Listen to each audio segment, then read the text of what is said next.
to LETV. I'm Alora. I'm Nevaeh. The break is on. We have less than 2 weeks to go, but there's still a lot left to do. Some students are ready to put their talents to work. Many LEDmans have love for arts, including those who paint. 2 students have learned how to profit from their passion.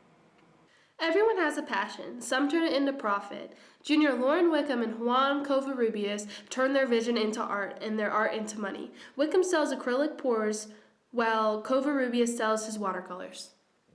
I do it so much, and then more paintings keep piling on top of each other, and I just don't know what to do with them. So I just like, oh, I'll just sell them. So I started selling them, and it worked. Maddie Roberts, author of The Optimist, says one benefit of selling art is establishing a network of people who are interested. Students tend to sell online because it reaches a larger variety of customers. Wickham sells her work through Instagram and Facebook for $10 to $50. Covarrubias tends to sell his pieces for $40 to $50 and earned a total of $750 selling to a buyer in Italy. I decided based on the size of the canvas and how long it takes me to make the painting. Students can also promote their art through shows, contests, and galleries. The Village Artist, they do student shows. But I think your best bet is to do enter free shows that you can, anything free that you can enter. Pricing can be based off many different factors. Artist Network's an online article about selling art says an artist determines the value by the price they charge. Each artist has their own process of selling and creating their work. You get inspiration, you do it, you tell your friends and family, and they would want to have it. That's just how it's worked.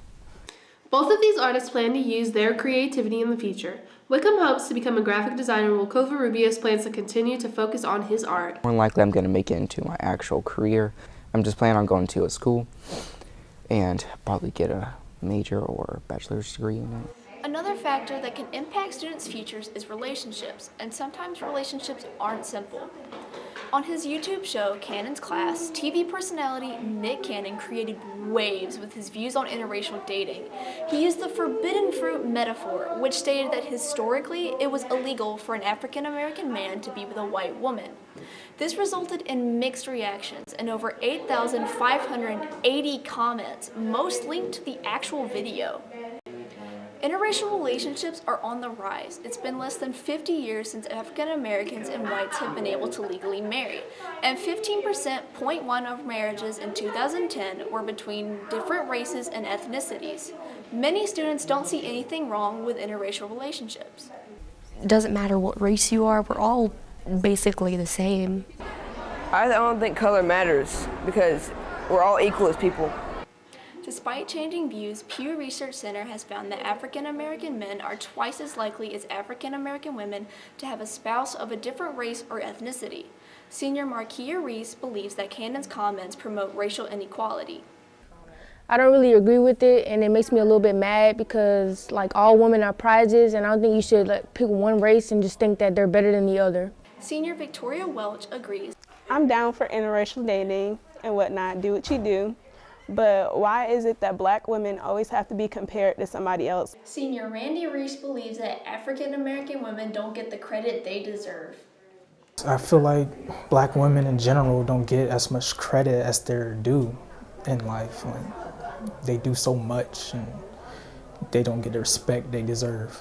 Students like senior Kerwin Brown believe that Cannon's statements reflect how others feel, though some opinions shouldn't be shared publicly. I think it's a fair statement, but it probably shouldn't have been said. Lots of people have opinions about March Madness, so let's go around and find some students' opinions about their top picks. Now it's time for Meet the Demons. My name is Jacob Porter. I'm a sophomore. My favorite part about March Madness is making my bracket. I'm Jaquise Murphy. I'm in the 11th grade, and I expect Kentucky to win March Madness. My name is Matthew Davis. I'm a junior, and I think North Carolina is going to win March Madness. My name is Shalia Hudson. I'm in 11th grade, and my favorite thing about March Madness is being able to pick the teams and watching the teams play against each other and win or lose. You can join these discussions on the online newspaper at thepitchforkonline.com. Have a great spring break. See you in 2 weeks.